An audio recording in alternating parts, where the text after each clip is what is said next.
और मैं तुझे इस चीज की सजा नहीं दूंगी तब तक मैं तुझे यहाँ से आज जाने नहीं दूंगी।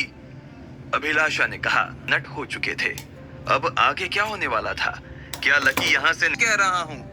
लकी ने दोबारा कहा। इस बार दशरथ ने के लिए किसी भी हद तक जा सकता है।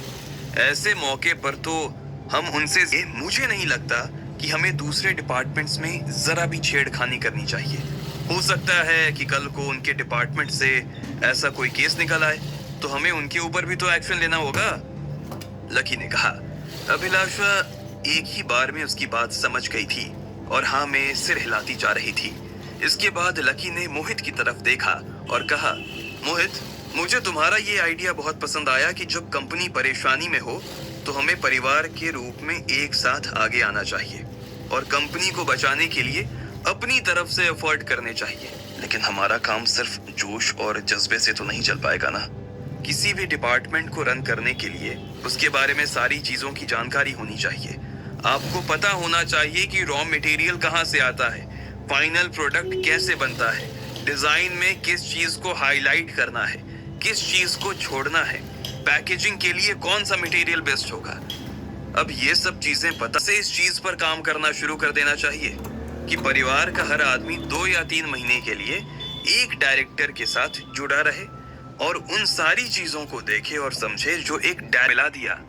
सब लोग ये देख रहे और ये पता करने की कोशिश कर रहे थे कि आखिर लकी अब आगे क्या करने वाला था।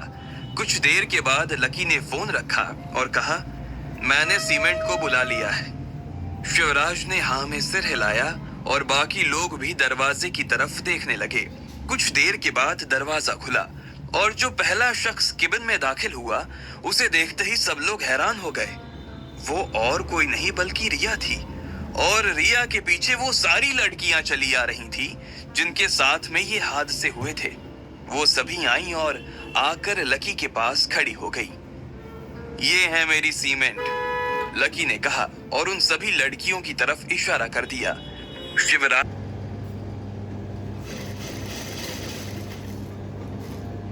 डियर लिसनर, अगला एपिसोड इस कहानी का आज का आखिरी फ्री एपिसोड होगा। कल वापस आने पर आपको मिलेंगे फ्री एपिसोड्स। कहानी को बिना रुकावट सुनने के लिए आप खरीद सकते हैं पॉकेट एफएम कॉइन्स। लकी जब बोर्ड की तरफ देखकर मुस्कुरा रहा था तो शिवराज ने उससे उसके मुस्कुराने के पीछे की वजह पूछ ली। ऐसे में लकी ने जब अपने मुस्कुराने का कारण बताया तो किसी को कुछ समझ में नहीं आया। ऐसे में लकी ने बारी बारी से सभी लोगों को ये बताना शुरू किया कि आखिर उनके आइडिया में कहाँ दिक्कत थी। उसने शुरुआत दशरथ से की, फिर अभिलाषा के आइडिया की कमियां दिखाई, फिर मोहित के आइडिया में जो बात अच्छी नहीं थी उसे बताया और आखिर में उसने शिवराज की भी क्लास ले ली। शिवराज को लकी की ये सब बातें अच्छी तो लग रही थी, लेकिन अब वो ये जानना चाहते थे कि आखिर लकी के पास इस समस्या का क्या समाधान था। ऐसे में लकी ने रिया और उसकी साथियों को कॉन्फ्रेंस रूम में बुला लिया। मैं समझा नहीं।